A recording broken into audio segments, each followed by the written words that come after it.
आज की क्लास में बच्चों हम बात करते हैं उपलब्धि परीक्षण की, यानी अचीवमेंट टेस्ट को बनाने में या उसके कंस्ट्रक्शन के लिए किन किन स्टेप्स को फॉलो किया जाता है, या आप कह सकते हैं कि किसी भी अचीवमेंट टेस्ट का या पेपर का ब्लूप्रिंट कैसे बनाते हैं। तो ये सेशनल वर्क है बीएड सेकेंड ईयर में, असेसमेंट फॉर लर्निंग PC 3 का। तो आइए बात करते हैं इसके बारे में। तो इसके इंडेक्स को अगर हम देखते हैं तो वहाँ पर क्या है, इसमें सबसे पहले एक्नॉलेजमेंट लिखते हैं, फिर इसका अर्थ उपलब्धि परीक्षण का, उपलब्धि परीक्षण की परिभाषाएं, विशेषताएं, परीक्षण के निर्माण के उद्देश्य, उपलब्धि परीक्षण निर्माण के सोपान, ब्लूप्रिंट और इसके ब्लूप्रिंट का कैसे निर्माण करते हैं, क्या इसका फॉर्मेट होता है, और लास्ट में इसका कंक्लूजन और जो भी आपने रेफरेंसेस लिए हैं जिनकी हेल्प से ये ब्लूप्रिंट बनाया है।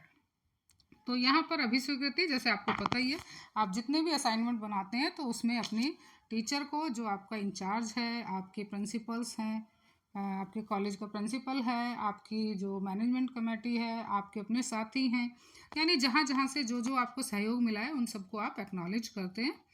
तो ये एक्नॉलेजमेंट। इसके बाद बात करते हैं उपलब्धि परीक्षण। तो उपलब्धि परीक्षण क्या होते हैं? जनरली देखा जाए तो जब टीचर क्लास में बच्चे को पढ़ाता है तो उसने जो नॉलेज ले ली है, उसने कितनी नॉलेज गेन की है, उसका इवैल्यूएशन जो है वो अचीवमेंट टेस्ट के थ्रू टीचर करता है। तो इस तरह से पहले जनरली जो है क्या करते थे कि यहाँ पर जो ज्ञान है उसका जो संचय किया है विद्यार्थी ने, ज्ञान किसी भी विशेष क्षेत्र में किया हो, उसने कितनी सफलता पाई है, तो उनका मापन करने के लिए, उनकी उपलब्धियों को मापन करने के लिए किया जाता था। ऐसे ही स्कूल्स में भी उनके बच्चे की जो रिपोर्ट है या बच्चे का जो एक तरह से अचीवमेंट है उसको इवेलुएट करने के लिए टेस्ट लिए जाते हैं। तो इन टेस्ट को हम बनाना सीखते हैं, क्योंकि एक टीचर के लिए बहुत आवश्यक है ये कि उसे ये टेस्ट बनाना आना चाहिए। तो यहाँ पर फिर इसके बाद जो है परिभाषाओं की बात करते हैं। तो ये कुछ परिभाषाएं हैं जो कि आप लिख सकते हैं इसमें। तो नेक्स्ट इसके बाद इसकी विशेषताएं। तो विशेषताएं क्या है, क्या होनी चाहिए कि एक अच्छा जो अचीवमेंट टेस्ट है उसमें क्या क्या क्वालिटीज़ होनी चाहिए।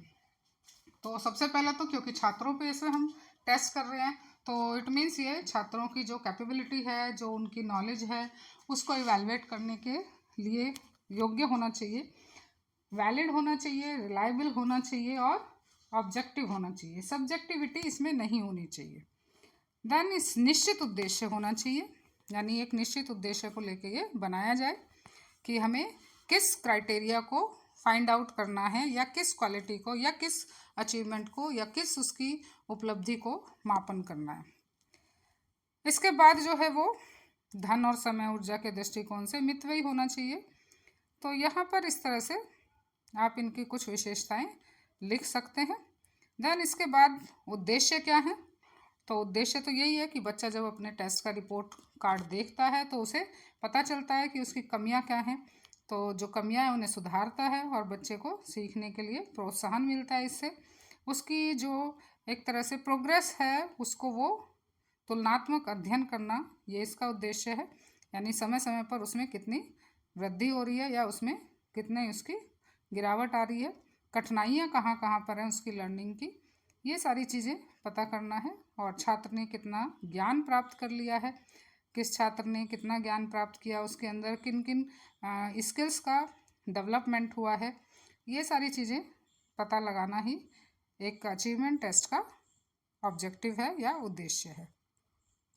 इसके बाद कुछ इसके स्टेप्स हैं। तो कोई भी अगर एक उपलब्धि परीक्षण है उसके जो निर्माण के लिए क्या क्या स्टेप्स हैं, तो ये 8 स्टेप्स हैं। जैसे पहले विषय वस्तु का चयन करना, यानी आपको कौन से कंटेंट पे टेस्ट बनाना है, क्या उद्देश्य है वो एक तरह से सेलेक्ट करना, फिर कैसे प्रश्न देने हैं, कितने प्रश्न देने हैं और कितने अंकों के प्रश्न देने हैं, उनको डिवाइड करना, और ऑब्जेक्टिव के बेस पर ही अंकों को डिवाइड करना। ऑब्जेक्टिव जैसे आपको क्या ज्ञानात्मक, ज्ञान के प्रश्न कितने देने हैं, नॉलेज ऑब्जेक्टिव क्या है आपका, उसमें अंडरस्टैंडिंग के कौन से कितने प्रश्न देने हैं और कितने एप्लीकेशन से रिलेटेड देने हैं। तो ये सारी चीज़ें इसमें ध्यान रखना है। फिर उन प्रश्नों की उन्हीं के बेस पर उनको कंस्ट्रक्ट करना है, फिर एक बार दोबारा से री ऑब्जर्व करना है और फिर प्रिंटिंग के लिए देना और फिर उसे छात्रों को देना करने के लिए। तो ये कुछ इसके स्टेप्स हैं। इसके बाद जो भी टीचिंग ऑब्जेक्टिव्स आपने लिए हैं, अकॉर्डिंग टू दैट ही उनको एक तरह से भारित मूल्य यानी वेटेज देना। जैसे अगर हम कहें 3 उद्देश्यों को यहाँ पर लिया गया है, ज्ञानात्मक, समझ और प्रयोगात्मक। तो अगर टोटल हमारा 50 नंबर का पेपर है, उसमें से हमने 10 मार्क्स नॉलेज वाले पार्ट को दिए हैं, तो इट मीन्स उसका 20% हमारा ये हो गया है। और समझ वाले के अगर हमने 20 नंबर दिए हैं तो इट मीन्स ये 40% है। और प्रयोगात्मक इसको अगर हमने 20 दिए हैं तो ये 40%। इसमें आप चाहें तो एक चौथा पार्ट भी ले सकते हैं जो कि शिक्षण कौशल का या होता है स्किल बेस्ड। तो यहाँ पर स्किल बेस्ड में जैसे आप राइटिंग कराते हैं बच्चे से तो उसका राइटिंग स्किल हो गया है, तो इस तरह को भी आप उसमें वेटेज दे सकते हैं। या इस पॉइंट को लेके भी आप उसमें मार्क्स डिवाइड कर सकते हैं, यानी एक आध क्वेश्चन आप उसका रीडिंग स्किल को बढ़ाना, राइटिंग स्किल को बढ़ाना, कैलकुलेशन स्किल को बढ़ाना, इस तरह का भी क्वेश्चन आप उसमें दे सकते हैं। तो इसके बेस पर भी ऑब्जेक्टिव्स को ले सकते हैं, स्किल ऑब्जेक्टिव भी यहाँ पर लिया जा सकता है। अब इस ब्लूप्रिंट को एक तरह से ब्लूप्रिंट होता क्या है, यानी एक ये फॉर्मेट है जिसका जो यूज़ है वो हम छात्रों की अधिगम आकलन में करते हैं, यानी उसकी लर्निंग को असेस करने के लिए किया जाता है। अगर मैं एक नॉर्मल सा एग्जांपल आपको दूं, आपने देखा होगा जब हम घर का निर्माण करते हैं तो उसका भी एक ब्लूप्रिंट खाका तैयार किया जाता है कि ये हमारा एरिया है प्लॉट का, इस प्लॉट में हमें कितने बाई कितने का कोई कमरा रखना है, रसोई की माप कितनी होनी है, हमारा बाथरूम कहाँ होना है, हमारा लिविंग रूम कहाँ होना है, बेडरूम कहाँ होना है। तो उस चीज़ को भी हम क्या करते हैं, पहले एक ब्लूप्रिंट तैयार करते हैं उसका, ताकि जब हम उस घर को बनाएं तो हमें कोई ऐसा संशय ना रहे और ऐसी कोई गड़बड़ ना हो कि हमारा जो मेज़रमेंट है वो बेडरूम छोटा हो और किचन बड़ा हो जाए। तो इसको पहले सबसे पहले जो प्रयोग है वो किसी भी विस्तृत कार्य के नियोजन के लिए इसकी आवश्यकता होती थी। तो पहले ये इंडस्ट्रीज़ में प्रयोग किया जाता था और इसके बाद जो है शिक्षा के क्षेत्र में भी इसे प्रयोग किया जाने लगा, क्योंकि एक टीचर को भी अपनी प्लानिंग करनी होती है। उसे भी अगर वो प्लान वे में पेपर को सेट करता है कि मुझे कितने शॉर्ट क्वेश्चंस देने हैं और उन शॉर्ट क्वेश्चंस में भी कितने मेरे नॉलेज बेस्ड होने चाहिए, कितने मेरे अंडरस्टैंडिंग बेस्ड होने चाहिए, कितने मेरे स्किल बेस्ड होने चाहिए और कितने नंबर के क्वेश्चंस होने चाहिए।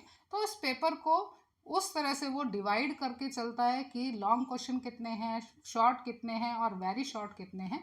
तो उसको डिसाइड करना, उसके वेटेज पे क्वेश्चंस के आंसर मार्क्स देना, मार्क्स डिसाइड करना। तो ये सारा ब्लूप्रिंट एक टीचर को बनाना आना चाहिए। अगर ये सब टीचर प्लानिंग से करता है, ब्लूप्रिंट बनाकर पेपर सेट करता है, तो उसका पेपर सेट करने में उसे कोई भी परेशानी नहीं आती है और उसका जो इवैल्यूएशन है वो बच्चे का लर्निंग इवैल्यूएशन बहुत अच्छे से कर पाता है, क्योंकि उसने सारे क्षेत्रों को वहाँ पर कवर किया है। उसने नॉलेज एस्पेक्ट को भी लिया है, अंडरस्टैंडिंग को भी लिया है, एप्लीकेशन को लिया है और स्किल बेस को भी लिया है, और उसने सारे सिलेबस को इस तरह से कवर किया है ताकि कोई चीज़ छूट ना जाए। तो ये इस प्लानिंग के लिए ही ब्लूप्रिंट को तैयार किया जाता है, ताकि परीक्षण जो है या जो परीक्षा का जो हम पैटर्न तैयार कर रहे हैं या पेपर तैयार कर रहे हैं उसमें कोई परेशानी ना आए। तो इस तरह से जो टीचिंग ऑब्जेक्टिव्स हैं उनको हमें यहाँ पर क्या है, वेटेज देना है। जब टीचिंग ऑब्जेक्टिव तय हो गए हैं तो फिर विषय वस्तु को भी भारित मूल्य देना होता है, यानी कंटेंट को भी क्या देना है, वेटेज देनी है। अब कंटेंट जो है, जैसे ये एक ब्लूप्रिंट का क्लास 9th के लिए बच्चे ने बनाया है, तो यहाँ पर हम कंटेंट कई ले सकते हैं। जैसे आप अगर इस टेबल में देखेंगे तो इन्होंने कंटेंट जो है वो 3 कंटेंट लिए हैं, दोहे लिए हैं, तुम कब आओगे अतिथि और दुख का अधिकार। तो 3 टॉपिक पर इसने क्या है, ये उपलब्धि परीक्षण बनाया है और इन टॉपिक के बेस पर ही इन्होंने क्या किया है, अंकों को निर्धारित किया है। 50 मार्क्स में से 20 मार्क्स उन्होंने दोहे के लिए दिए हैं, तो ये 40% वेटेज है इसकी। यहाँ पर 10% तुम कब आओगे अतिथि ये टॉपिक को दिया है, तो 40% है। और दुख का अधिकार इस टॉपिक को जो 10% दिया है, तो ये 20% हो गया। इस तरह से 50 मार्क्स के क्वेश्चंस को इन्होंने कंटेंट के बेस पर वेटेज दी है मार्क्स की। यहाँ पर इस वेटेज को के बाद यहाँ इन्हें क्या है, देने के लिए कंटेंट का सिलेक्शन करना होगा, उसके उद्देश्यों को चयन करना होगा और प्रश्नों की संख्या, कितने प्रश्न देने हैं और उनके अंक कैसे डिसाइड करने हैं और इसकी साइज, यानी लॉन्ग क्वेश्चन है, शॉर्ट है या वेरी शॉर्ट है। अब यहाँ पर आते हैं प्रश्नों के प्रकार को भारित मूल्य, यानी टाइप ऑफ क्वेश्चंस आप लेंथ के अकॉर्डिंग कितने दे रहे हैं और उनकी कितनी वेटेज होनी चाहिए। तो वस्तुनिष्ठ यानी जैसे ऑब्जेक्टिव में आपके राइट रॉन्ग भी हो सकते हैं, आपके वन वर्ड भी हो सकते हैं, आपके फिलअप्स भी हो सकते हैं। तो 10 मार्क्स इन्होंने दिए 50 में से, तो इसकी परसेंटेज कितनी हो गई, 20। जो आपके शॉर्ट क्वेश्चंस हैं उनके 20 मार्क्स निर्धारित किए, तो ये 40% हो गया वेटेज। और जो लॉन्ग क्वेश्चंस हैं उनको 20 मार्क्स और ये 40%। मार्क्स के according he number of questions हम डिवाइड कर सकते हैं। अब इसके बाद ये सारा कुछ प्रश्नों का विभाजन हो गया, प्रश्नों की रचना हो गई, फिर ये रीऑब्जर्वेशन हो गई कि हमने जो प्रश्न किए हैं उनको दोबारा से निरीक्षण करेगा टीचर और इस तरह से उसे आगे बढ़ाएगा। ये एक टेबल है जिसको ब्लूप्रिंट हम कह सकते हैं। आप इसमें देखेंगे कि यहाँ पर क्या है, 20 अंक है इसके। तो आप देखिए 3 पार्ट्स में इन्होंने बांट रखा है, ज्ञानात्मक, समझ और प्रयोगात्मक। दोहे के लिए आपने जब पीछे देखा था तो उन्होंने दोहे 20 नंबर के दिए थे और 20 नंबर। आइए देखते हैं इस टेबल के अंदर, यहाँ पर इन्होंने टाइप ऑफ क्वेश्चंस दिए हैं और जिसमें कि ज्ञानात्मक, समझ और प्रयोगात्मक, ये 3 इन्होंने एक तरह से ऑब्जेक्टिव्स लिए हैं और नीचे 3 तरह के, हर ऑब्जेक्टिव के अंदर 3 तरह के ही ये क्वेश्चंस हैं, जिसमें ऑब्जेक्टिव हैं, शॉर्ट हैं और लॉन्ग है। तो अगर दोहे को इन्होंने 20 मार्क्स लिए थे, तो यहाँ पर दोहे का वस्तुनिष्ठ प्रश्न जो है, यानी ऑब्जेक्टिव प्रश्न, इन्होंने 1 दिया है और 2 नंबर का दिया है। यानी जो ब्रैकेट में लिखा हुआ है वो नंबर ऑफ क्वेश्चन है और जो ब्रैकेट से बाहर है वो क्वेश्चंस के मार्क्स है। ऐसे ही लघु उत्तरीय में इन्होंने 2 क्वेश्चन दिए हैं और 4 नंबर का दिया है 1 क्वेश्चन। ऐसे ही यहाँ पर दीर्घ उत्तरीय में 1 क्वेश्चन दिया है और वो 10 नंबर का। अगर अब हम इनको कैलकुलेट करते हैं तो 2, 8, 10 और 10, 20, इस तरह से 20 मार्क्स के दोहे हो गए। दूसरा अगर हम देखते हैं कि तुम कब जाओगे अतिथि, इसमें इन्होंने ज्ञानात्मक में 2 तरह के क्वेश्चन दिए हैं, वस्तुनिष्ठ और लघु उत्तरीय, और दोनों ही क्वेश्चन 1-1 दिया है और वेटेज जो है वो 2 नंबर की है, वस्तुनिष्ठ की और लघु उत्तरीय की 4 नंबर की। ऐसे ही अंडरस्टैंडिंग वाले में इन्होंने 1 क्वेश्चन 2 नंबर का दिया है और दीर्घ उत्तरीय 1 क्वेश्चन 10 नंबर का दिया है। प्रयोगात्मक में 1 क्वेश्चन 2 नंबर का दिया है और इनसे अगर हम क्वेश्चन की वेटेज मार्क्स की देखें तो 2 और 4 6, 6 और 2 8, 8 और 10 18 और 19 20। तो इस तरह से ये 20 क्वेश्चन हो जाते हैं। अब यहाँ पर बात करते हैं दुख का अधिकार, तीसरा कंटेंट, जो कि 10 मार्क्स का लिया था। तो इसमें इन्होंने क्या है, यहाँ पर वस्तुनिष्ठ 1 क्वेश्चन 2 मार्क्स का दिया है और लघु उत्तरीय 2 क्वेश्चन 4-4 मार्क्स के दिए हैं। तो 4 दूनी 8 और 2 एकम 2, 8 और 2 10। तो यहाँ देखें, अगर हम टोटल अगर हम इसमें ज्ञानात्मक पक्ष के क्वेश्चंस के मार्क्स देखते हैं तो ये 10 मार्क्स के हैं, 2 to 4, 6 और 4 8। इस तरह से अगर आप ऐड कर लेंगे, जो ब्रैकेट के बाहर वाले नंबरिंग है वो मार्क्स की है, ब्रैकेट के अंदर नंबर ऑफ क्वेश्चन है। ऐसे ही समझ में 20 मार्क्स हैं और प्रयोगात्मक में 20 मार्क्स। तो इस तरह से टोटल जो है वो 50 मार्क्स, जो स्टार्टिंग में इन्होंने वेटेज दी थी उसी के अकॉर्डिंग क्वेश्चंस को, नंबर को बांटना है कि कितना हमें ऑब्जेक्टिव के देने हैं, कितने हमें वेरी शॉर्ट देने हैं, कितने हमें लॉन्ग देने हैं। तो ये इस तरह से पेपर को सेट करना है। यहाँ इन्होंने इसको टोटल करके भी दिखाया है। तो आई थिंक ये समझ में आया होगा। जब ये समझ में आ गया है तो फिर इसके बाद जो नेक्स्ट स्टेप है वो मुद्रण हेतु देना होता है प्रिंटिंग के लिए। और प्रिंटिंग के बाद जो है लास्ट में जो है ये फॉर्मेट है, कैसे आप इसे बनाएंगे। फॉर्मेट के लिए आपको उस टेबल को ही फॉलो करना है जो पीछे टेबल ये यहाँ पर बताई गई है कि कितने नंबर के कितने क्वेश्चन कितने मार्क्स की वेटेज का है। तो आइए देखते हैं ये इसके साथ मिल रहा है क्या। तो इसमें देखिए ऑब्जेक्टिव क्वेश्चंस हैं। तो यहाँ पर इन्होंने 5 जो है वो ऑब्जेक्टिव क्वेश्चंस दिए हैं। पीछे की टेबल में अगर हम देखें कि ऑब्जेक्टिव क्वेश्चंस की संख्या कितनी है, तो ऑब्जेक्टिव में अगर आप देखेंगे तो आपके यहाँ पर क्या है, कितने क्वेश्चंस हैं ऑब्जेक्टिव।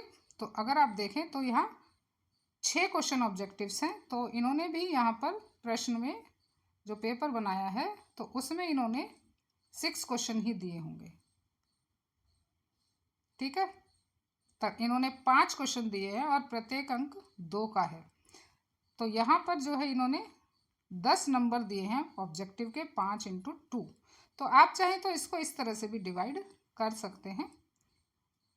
वैसे देखा जाए तो इनको अच्छा एक ऑब्जेक्टिव समझ में भी दे रखा है, तो इनकी यहाँ पर ये क्लियर है क्योंकि सारे टोटल ऑब्जेक्टिव्स को इनको बांटना है। तो टोटल ऑब्जेक्टिव ज्ञानात्मक, समझ और प्रयोगात्मक तीनों। तो एक प्रयोगात्मक में दे रखा है इन्होंने और एक इन्होंने समझ यानी अंडरस्टैंडिंग में दे रखा है और 3 इन्होंने नॉलेज में दे रखे हैं। तो इस तरह से जो ऑब्जेक्टिव क्वेश्चंस हैं इनके वो क्या है 5 है और 10 नंबर इनका वेटेज है। अब यहाँ देखिए वेरी शॉर्ट में अब जो क्वेश्चंस हैं वो 5 है और उनकी वेटेज 4 है और मार्क्स इसके क्या हो जाएंगे 20 हो जाएंगे। तो इस तरह से यहाँ पर अगर हम देखते हैं आगे, तो ये आपको ध्यान रखना है बच्चों कि आप जब ये बनाएं तो आपकी जो टेबल में बने हुए हैं उनको ध्यान रखें। तो यहाँ 5 क्वेश्चन हैं और 4 वेटेज है, तो इस तरह से ये 20 मार्क्स का हो जाएगा। ऐसे ही दीर्घ उत्तरीय में 2 प्रश्न हैं और प्रत्येक प्रश्न क्या है 10 अंक का है। तो अगर आप इसे ऊपर से टैली करेंगे तो यहाँ पर भी आप इसके टेबल में देख सकते हैं कि यहाँ देखिए फर्स्ट वाले में कोई भी लॉन्ग क्वेश्चन इन्होंने नहीं दिया है नॉलेज का।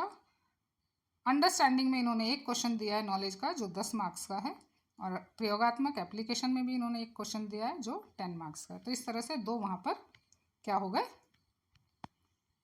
आपके दीर्घ उत्तरीय क्वेश्चन यानी लॉन्ग क्वेश्चन हो गए। तो इस तरह से आप कोई भी पेपर सेट कर सकते हैं।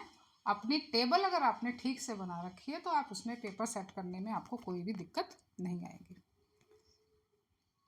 इसके बाद लास्ट में इन्होंने ये कंक्लूड किया इसको और फिर इसके बाद जो भी आपके रेफरेंसेस हैं इसे पेपर को बनाने के लिए वो लिए हैं। यहाँ इंटरनेट है तो इंटरनेट में इन्हें अपनी कोई पर्टिकुलर जो भी वेबसाइट इन्होंने यूज़ किया है, कोई चैनल यूज़ किया है तो उसको नाम लिखना चाहिए। इंटरनेट तो एक बहुत बड़ी चीज़ है। तो इस तरह से आप अपना ये असाइनमेंट अच्छे से बना सकते हैं और ब्लूप्रिंट की प्रैक्टिस कर सकते हैं ताकि आने वाले भविष्य में, आने वाले समय में जब आप एक टीचर बने तो एक अच्छे टीचर और एक एक्सपर्ट टीचर हों और आपको पेपर सेट करने में कोई भी परेशानी ना आए। आई थिंक ये वीडियो आपको अच्छी लगी होगी। अगर अच्छी लगी है तो प्लीज़ लाइक करिए, शेयर करिए और चैनल पर नए हैं तो सब्सक्राइब करिए।